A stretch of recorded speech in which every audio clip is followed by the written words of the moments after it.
Shalom, selamat pagi Bapak Ibu Saudara-saudara yang terkasih dalam Kristus Yesus. Sebelum kita melakukan setiap kegiatan aktivitas pelayanan kita masing-masing, marilah kita disapa terlebih dahulu oleh firman Tuhan. Terlebih kita bersatu di dalam doa. Sungguh kami mengucap syukur ya Tuhan buat penyertaan Tuhan di dalam kehidupan kami. Terlebih buat nafas kehidupan yang boleh kami terima pada pagi hari ini. Kami boleh bangun dari tempat tidur kami masing-masing dalam keadaan penuh sukacita. Ya Tuhan, sebentar kami ingin disapa oleh firman-Mu yang meneguhkan, menguatkan kami.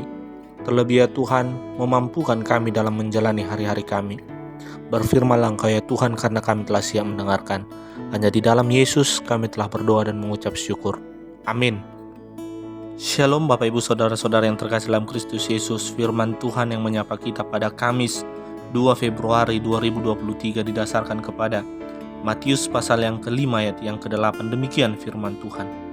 Berbahagialah orang yang suci hatinya, karena mereka akan melihat Allah.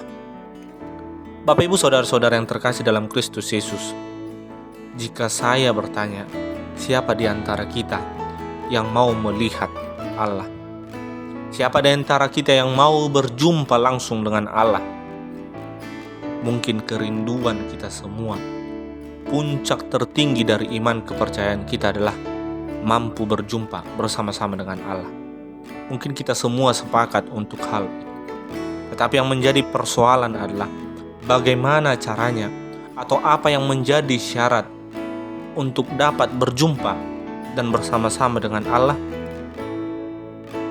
Bapak Ibu Saudara-saudara yang terkasih dalam Kristus Yesus, di ayat yang ke-8 dalam Injil Matius pasal yang ke-5 dikatakan, berbahagialah orang yang suci hatinya. Jika dipertanyakan atau diperhadapkan, siapa orang-orang yang suci hatinya? Atau apa makna dari orang-orang yang suci hatinya? Apakah istilah suci itu akan diberikan hanya kepada orang-orang yang melayani di gereja, orang-orang tertentu yang memimpin gereja-gereja, atau orang-orang yang memberikan hatinya melayani Tuhan di dalam gereja? Arti lain dari kata suci itu adalah orang yang tidak pernah melakukan kejahatan, berzina, dan lain sebagainya. Tetapi hal itu belum tentu menjadi jaminan kepada seseorang yang ketika ingin digolongkan dengan orang suci. Secara pemahaman di dalam bahasa Indonesia, suci diartikan sebagai murni, bersih, dan tidak bercampur dengan hal-hal yang lain.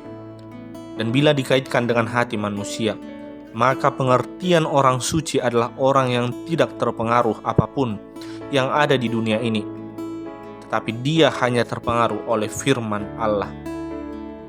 Bapak Ibu Saudara-saudari yang terkasih dalam Kristus Yesus, Injil Matius menuliskan tentang khotbah di bukit, khususnya ucapan bahagia kepada murid-muridnya dan orang-orang banyak yang mendengarkan khotbah Yesus. Pada hari ini kita diingatkan ucapan bahagia dalam ayat yang ke-8. Berbahagialah orang yang suci hatinya, karena mereka akan melihat Allah. Orang yang suci hatinya diartikan dengan orang yang hanya menerima konsentrasi hidupnya kepada Allah melalui firman Allah itu sendiri, menjauhi hidup dari hal-hal yang negatif, dari kejahatan, dari larangan Allah. Hidupnya hanya atas dasar tuntunan daripada Allah. Sebab hanya di dalam hidup dan hati sucilah seseorang dapat mampu merasakan dan melihat Allah melalui imannya. Bila hati dan pikiran kita masih hanya singgah dan tinggal terpaut tentang dunia ini, maka kemungkinannya dari ayat yang ke-8 ini kita tidak dapat melihat Allah. Justru hidup kita akan mengalami ikatan dunia ini dan jauh daripada Allah. Bapak Ibu Saudara-saudara yang terkasih dalam Kristus Yesus, apabila hidup kita saat ini masih jauh dari perintah Allah dalam hal mendengarkan, dalam hal melakukan firman Allah, maka kita harus kembali kepada konsentrasi dan fokus kita kepada firman Allah, agar kita tetap suci, hati kita tetap dipenuhi kesucian dan roh akan firman Allah. Sebab melalui hati yang suci kita akan mampu melihat Allah, dan di dalam implementasinya di dalam hidup kita.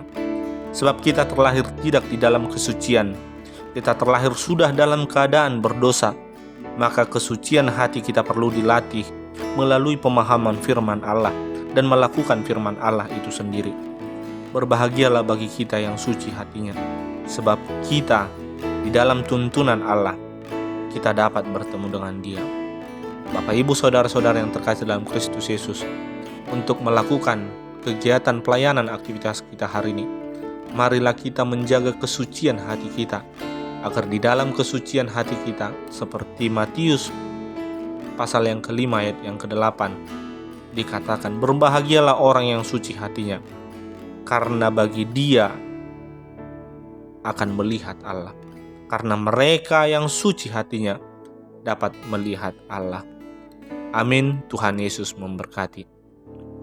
Sungguh kami mengucap syukur ya Tuhan buat firman-Mu yang baru saja kami dengarkan. Terlebih yang mengingatkan kami di dalam kerinduan iman kami, yaitu ingin bertemu dan dapat melihat Allah.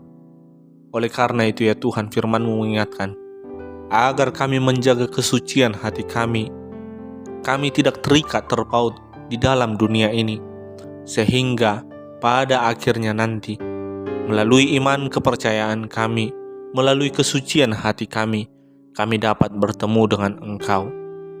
Hanya di dalam nama anak-Mu Tuhan Yesus Kristus, kami telah berdoa dan mengucap syukur. Amin.